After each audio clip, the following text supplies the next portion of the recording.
are Locked On Packers, your daily Green Bay Packers podcast. Part of the Locked On Podcast Network, your team every day.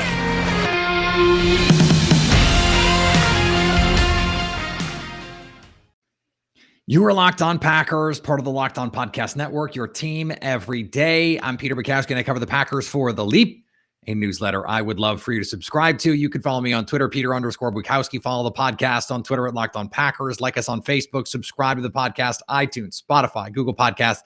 Wherever you find podcasts, you will find Locked On Packers, the #1 Packers podcast on the internet, and the show for fans who know what happened. They want to know why and how. Jason Hirschhorn on the show today to talk about the coaching carousel, how it could affect the Green Bay Packers. Nathaniel Hackett, a finalist in both Jacksonville and Denver. As of this recording, the Byron Leftwich deal not done in Jacksonville. So Nathaniel Hackett could still, something happens, something falls apart, could be in the mix there as well. So we're going to talk about all of that. I want to start, though, with a really interesting question that I got from Dan on Twitter. He said, I would love for you to ask one simple question. Is the opportunity cost of not trading Rodgers and Adams now worth a single run with less talent now? Okay, so let's start here. I reject the premise of the question, which is that if they make a run in 2022, they will be less talented. We talked about that on yesterday's show. If you missed it, go check that out. This is exactly the question the Packers have to answer. And there are a couple things that I think you need to try and calculate when you're looking at this. How much are you getting for Aaron Rodgers and Davante Adams in this scenario? Because if you can trade Aaron Rodgers for 3 first-round picks and Jerry Jeudy and Patrick Surtain, and you can trade Davante Adams to the Raiders for Trey Merrick and a first, I don't know, maybe you consider that. And you have to say, okay, what other shenanigans have to be done with the cap and all that stuff. I don't think it's as simple as saying, well, we could get a bunch of stuff, or we could make one last run. That is also premised on the idea that it's only one. What if Aaron Rodgers says, if Green Bay is willing to commit to me, I could play 2, 3, 4 more years. I feel physically that I could still do it. Now, I'm not convinced he wants to do that. If we are in year 2 now of, I'm not sure I want to keep playing, it's hard for me to imagine he's got 4 more years of the grind. If he's already thinking about the grind, how much longer does he want to be in the grind? He is thinking about storybook endings. If he wants to come back and they win the Super Bowl, maybe he's like, I'm out. But he said he wants to make a decision by that late February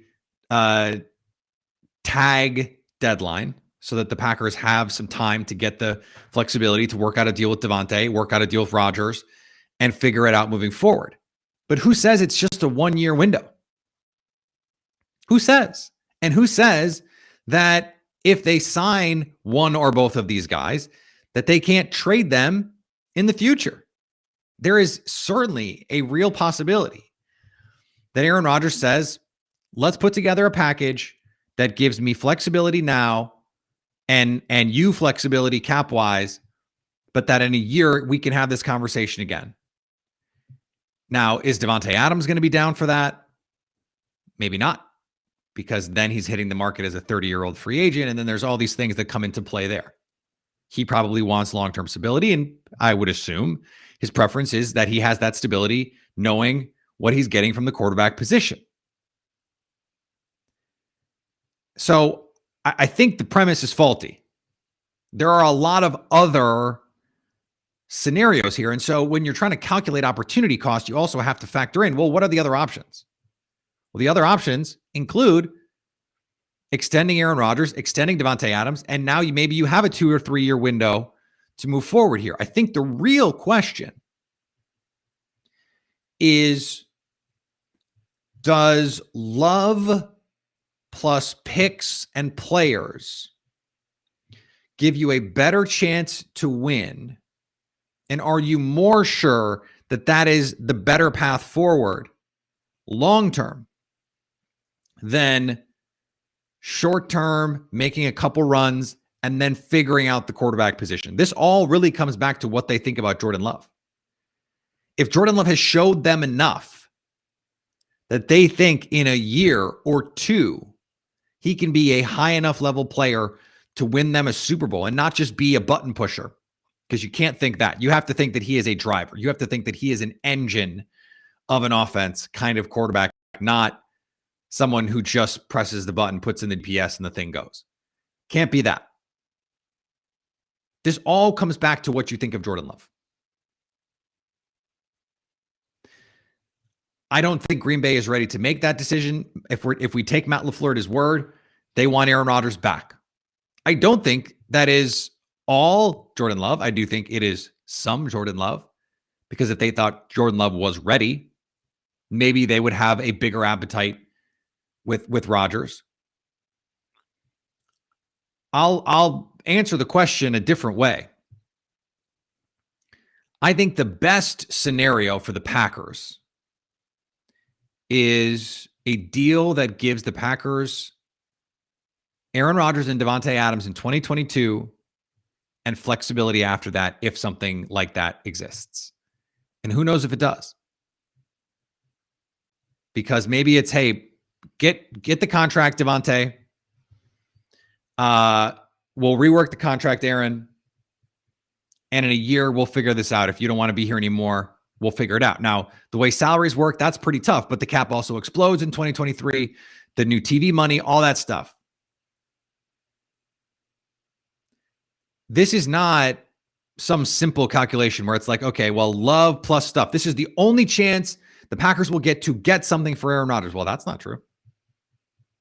This is the only chance that the Packers will have to get something for Davante Adams. It's not true.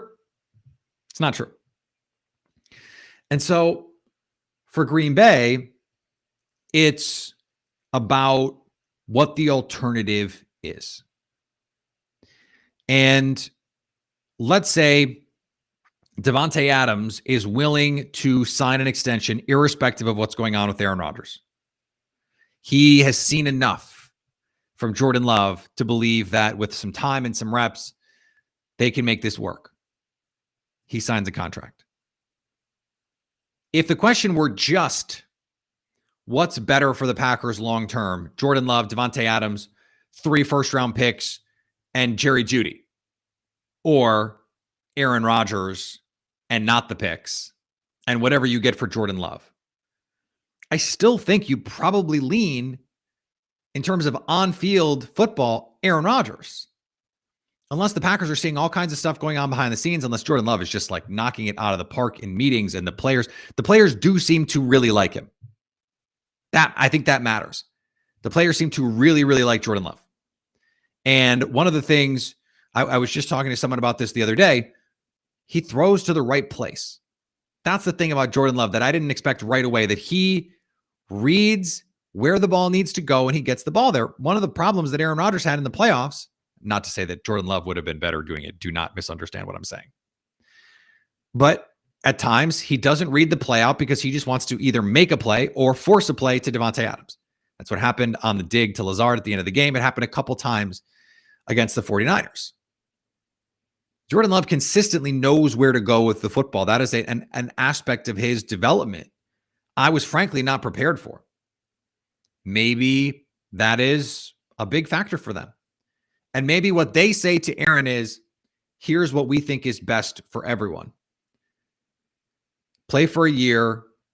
Let's try and win a Super Bowl. If we don't win a Super Bowl, we'll send you somewhere that you think you can win one. Give us the flexibility to decide Davante Adams to a long-term deal, and that's that. Now, maybe that's not good enough for Aaron Rodgers. Maybe he wants the Packers to want to sign him to a longer-term deal. But he can't want them to suffer the consequences of that deal if he retires or leaves. That's the needle that they have to thread. And it's not an easy one. It's not an easy one.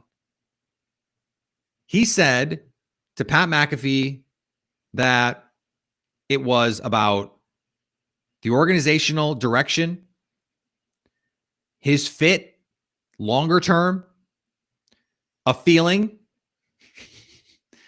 and that search for a storybook ending. Is that the ranking? Is that the order in which those things matter to him? Because if it is, he probably is most likely to win a Super Bowl of all the places that he could go because of what it would cost to get him. The most likely to win a Super Bowl and get that storybook ending in Green Bay. Matt LaFleur said, we want you to stay.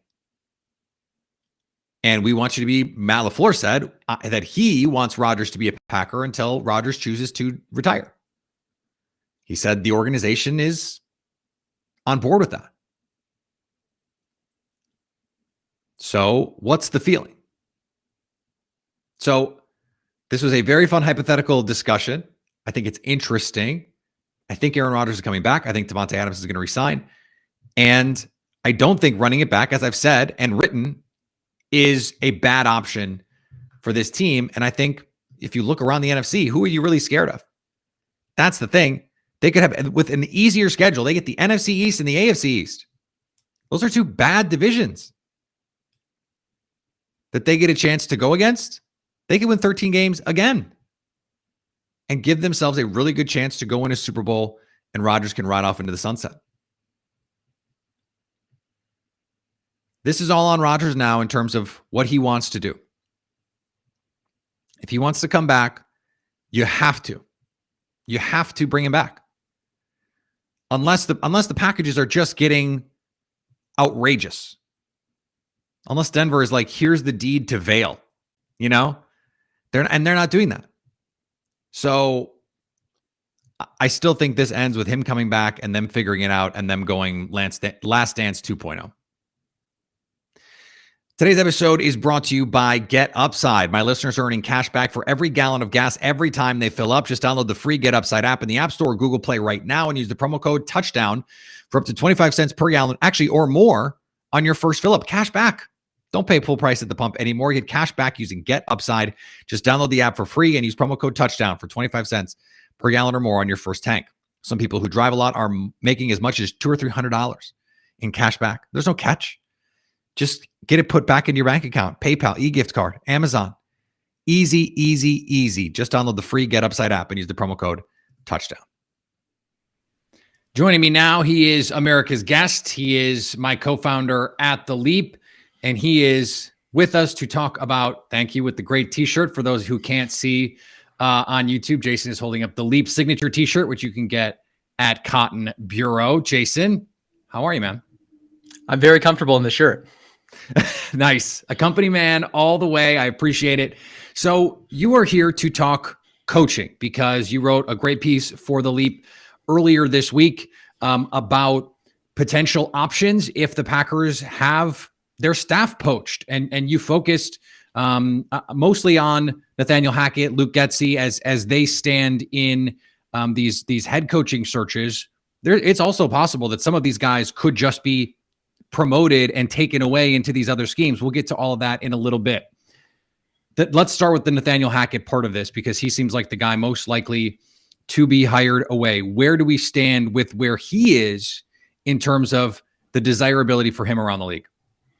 I'm going to add a caveat to that. He's the most likely to be hired away as a head coach. Right. Now, because there is interest in Luke Getsy outside of being the head coach, even though he has interviewed for that position with the Denver Broncos.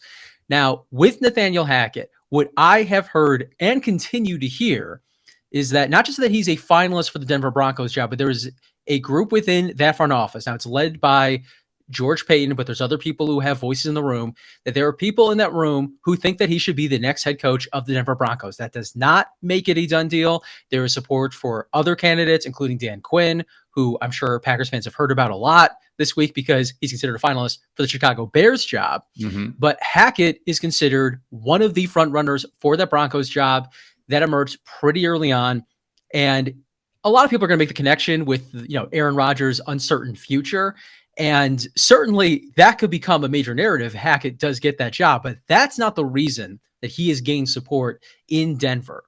They looked at his track record even before Green Bay, saw what he did with Blake Bortles in that 2007 season, and looked at him and said, this is a guy who can work with limited personnel. And the Broncos don't have overall limited offensive personnel. It's just that quarterback position that's been so problematic for them since Peyton Manning retired. They feel like he's the right person, or could be the right person, to lead that team and really put together a good offense, not regardless of who's at quarterback, but independent of whether or not Rodgers is a part of that equation.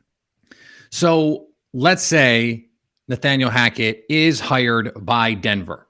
That has ramifications for the Green Bay Packers staff. It is not a lock that he's going to raid the staff, but certainly, who are the guys that you think are most likely to either be gone or the Packers would have to promote in order to keep them in-house?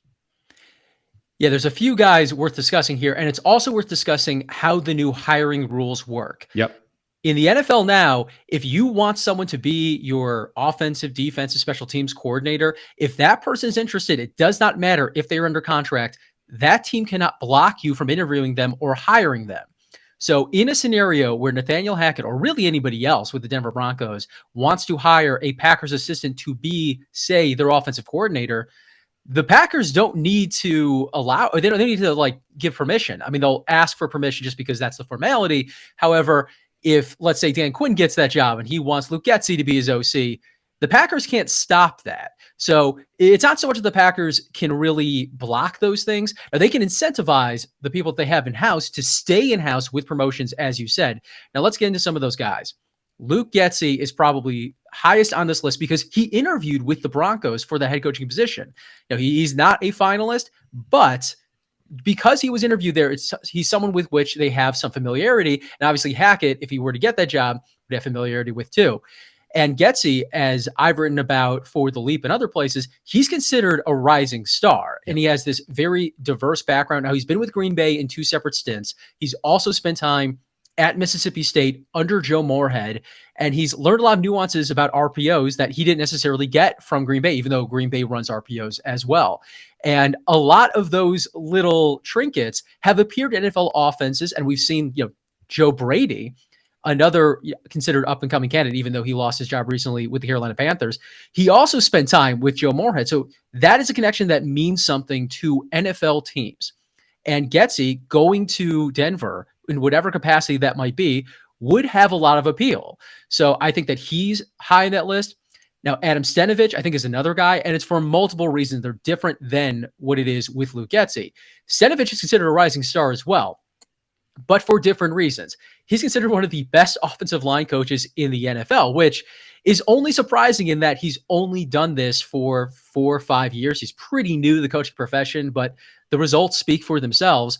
All those players to a man will tell you what a good job that Adam Stenavich has done with that offensive line in Green Bay. If you're someone like Nathaniel Hackett and you can hire Adam Stenavich to be your offensive coordinator, he'll provide some things that you probably can't yourself provide, but he can also do a really good job of coaching your offensive line coach. It's like getting an extra offensive line coach in the building. And that's going to be impactful for any team. And when you're running one of these Shanahan-McVay offenses, and to be fair, Hackett's offense may not be exactly the same as what the Packers have run under LaFleur, but getting that offensive line right, not just the players, but the teaching of that scheme. It's not super easy. It's kind of the secret sauce to all of those teams. This was a big deal with the Browns when they hired Kevin Stefanski. It was a big deal in Minnesota when they brought in Gary Kubiak. Obviously, it was a big deal in Green Bay, a big deal in San Francisco, a big deal in Los Angeles. We can go down the list, but this is something that those kind of coaches really prioritize even more than they already are. And for that reason, giving Adam Stenavich an OC promotion would be a really big deal. At the same time, Green Bay can do these things too. Matt LaFleur, during his season closing press conference, discussed how it is at least on the table, very seriously so, that they would fill a Nathaniel Hackett vacancy with someone internally. That could be Getsy. That could be Stenavich. I mean, if it's one, they could end up promoting the other in some way or giving them a pay bump or both. We already saw that this past year when both those guys got, pass or run game coordinator titles added to the ledger. Right. So there are things that they can do. Now, I don't know if that's enough to keep them from going for another team's OC job, especially when we do not know if Nathaniel Hackett plans to call plays should he get a head coaching position. He's called plays before. He did so in Jacksonville. The results were overall fairly positive, but that doesn't necessarily mean that's what he wants to do as a head coach. So if he's able to give play calling responsibilities to one of these guys, it's going to be really hard for the Packers to top that. So let's say this happens. Nathaniel Hackett goes and he takes one of these guys with him. It'd be pretty tough to take both with him just because of what Green Bay could offer potentially. But let's say either Luke Getsy or Adam Stenavich goes with Nathaniel Hackett to Denver or one of these other jobs that he still could be in play for. And they want to take someone from out of house, or they at least want to consider candidates. You mentioned two names that I, by the way, had not considered in this situation because they are a little bit more outside of the box. Who are those guys and why do they make sense? All right, let's start with the, in my view, more interesting name here. That's Liam Cohen, who's currently the offensive coordinator at the University of Kentucky. That may seem totally off the radar to a lot of people. Yeah, but this is someone that's... I'll raise my hand. Me. Yeah, but Cohen is actually someone that you would consider to be in LaFleur's network. Now, before this season at Kentucky, and it was a very strong showing for him. It was his first year as an offensive coordinator at the college level or even at the NFL level. And it was a very efficient offense, one of the best in all of college football, despite, relatively limited talent at Kentucky. But he had previously been with the Los Angeles Rams under Sean McVay. He arrived in LA the year after LaFleur left for the Tennessee Titans offense coordinator job. So they didn't overlap, but that doesn't mean they're not still connected via McVay. And, LaFleur, along with a lot of these head coaches, they know what else is going on across the NFL and at the higher levels of college football. So whether or not he were to get this hypothetical opening, this is someone that LaFleur does know.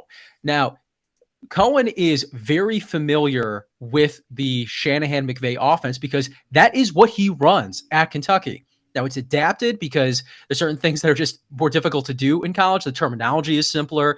It's not as expansive.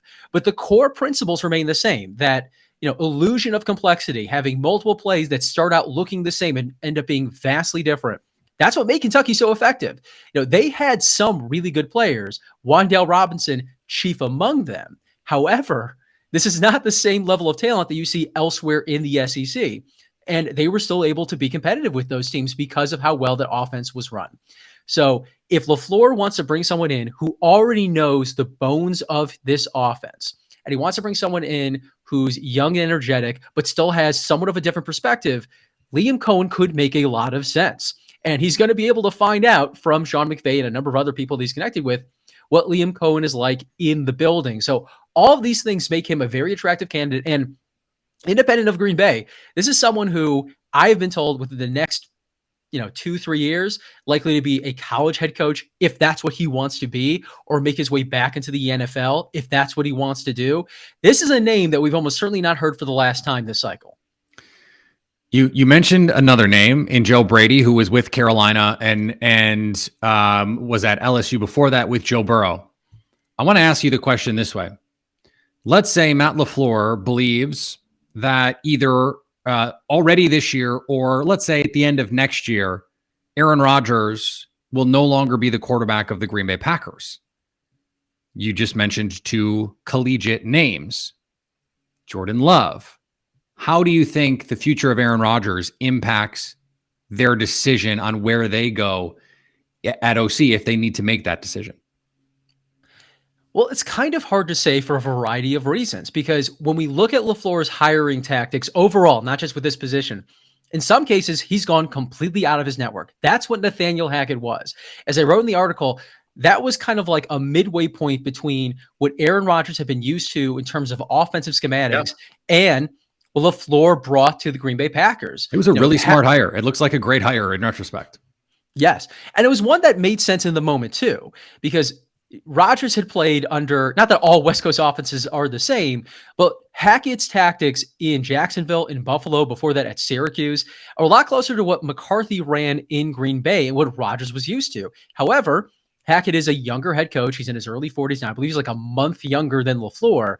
And he was definitely someone who's familiar with a lot of the stuff that the Shanahan-McVay offenses do, and was certainly capable and willing to adapt to them. So he made sense in that position. Now, if LaFleur wants another person with a very different perspective to bring new things to the offenses, to keep him honest so he doesn't get too locked into a particular way of thinking, going outside of his network makes a lot of sense. Conversely, whether or not Rodgers is a part of this, if LaFleur feels, okay, I found the balance I need between what I came with, what Rodgers deals with, and what really will work in Green Bay with the personnel we have, with or without that particular quarterback, going in network could make sense. So we can't say from the outside which one of those things is more likely. If it ends up being out of house, it's not that I think that Joe Brady would be the go-to guy here, but he's someone worth considering because he certainly has had a lot of success. That LSU season remains one of the greatest offensive seasons we have ever seen. And he does have some, I wouldn't say he's in network for LaFleur, but he does have some Packers connections. He coached as a GA under Joe Moorhead at Penn State.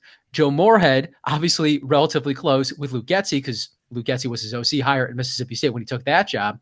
And those sort of RPO tactics, and again, not all RPOs are the same. And we can get into why they're different or how they can be different. But that's something that could be really helpful for whomever is the quarterback in Green Bay. Because if you look at what Brady has done well at college and even at Carolina, I don't think those were bad offenses considering the personnel available to him. They do things that are hard to defend. The Packers, when they saw Carolina most recently, had trouble defending some of those concepts, even though they had significantly better talent. So Brady brings in some ideas that might be not totally new to Matt LaFleur and the coaching staff, but how you coach them may be new to those guys. That could be extremely valuable to LaFleur. And we know that he's someone who thinks about these things. He's gone in-house with, his first real DC hire in Joe Brady. He went effectively in network when he hired Adam Stenavich. That was a really important hire considering the offense he was installing. But he's brought some guys in at other positions or retained guys from the previous staff that show that he's willing to think outside of just what he knows or who he knows personally. So it's very, very interesting. There's a lot of reason, as you laid out, to think that there is going to be one or maybe multiple openings on that Packers offensive coaching staff. And we're probably going to have to dive into more names when that happens.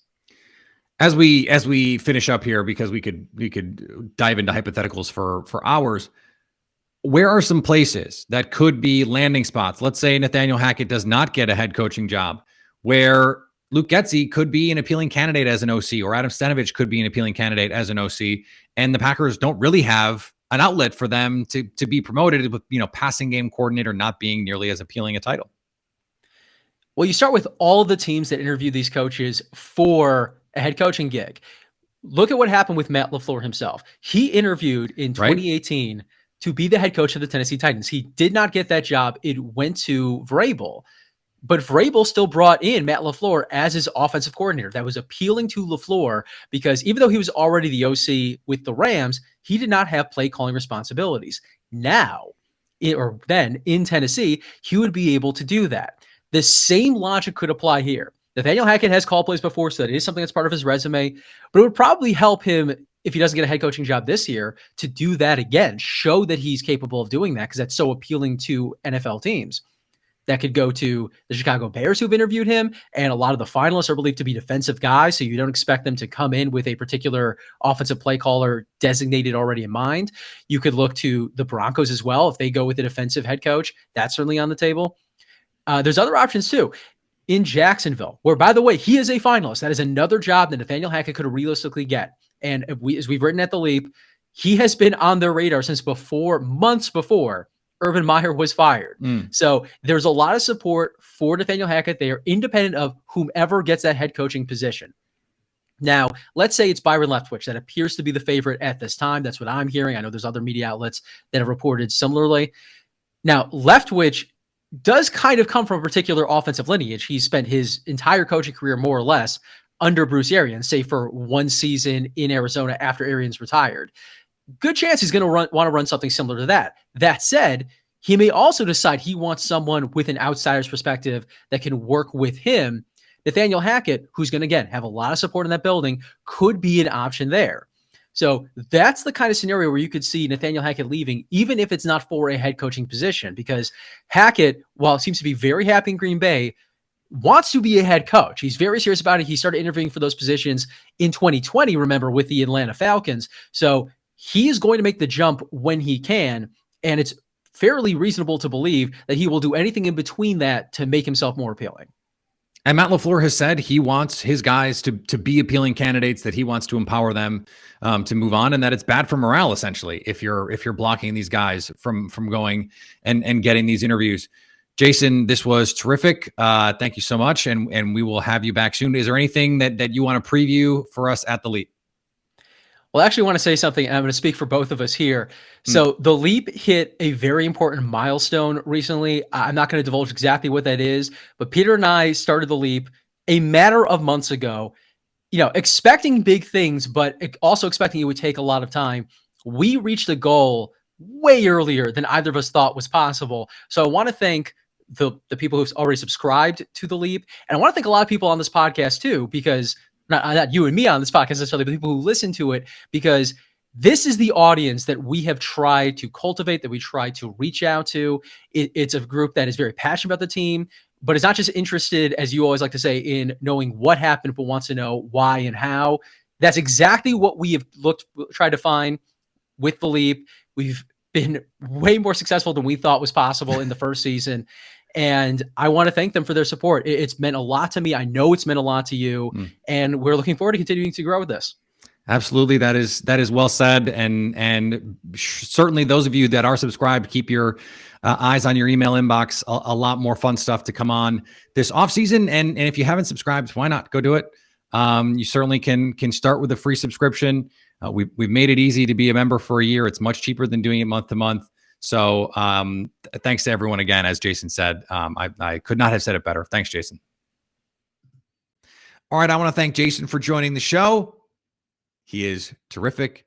And I echo everything he said. I mean, I just said it, but I echo everything he said about what's going on with the Leap and the support that you guys have shown. And I don't want to throw any shade at anyone, so I'm not going to, but I had someone say, I subscribed to the Leap and I loved it.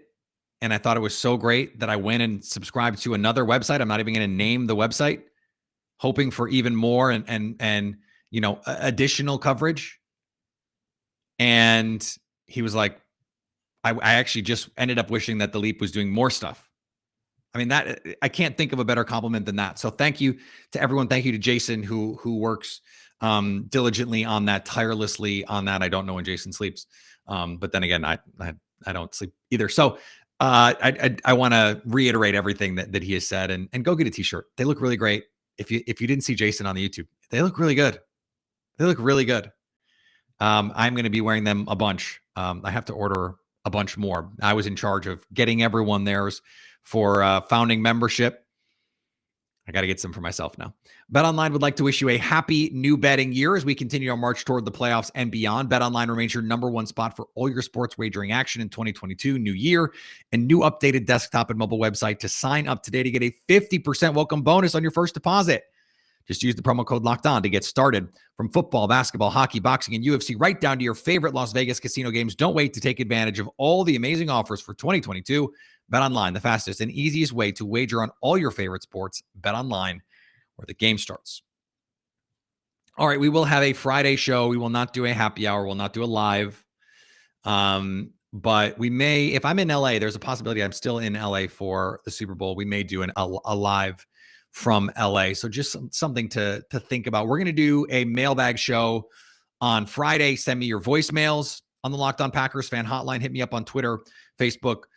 You can hit me up on Twitter at Peter_Bukowski. Send it to the Locked On Packers Twitter at Locked On Packers. I made it really, really easy on that one. Or anytime you want to hit us up on the Locked On Packers fan hotline, you can do that, 920-341-3775 to stay Locked On Packers.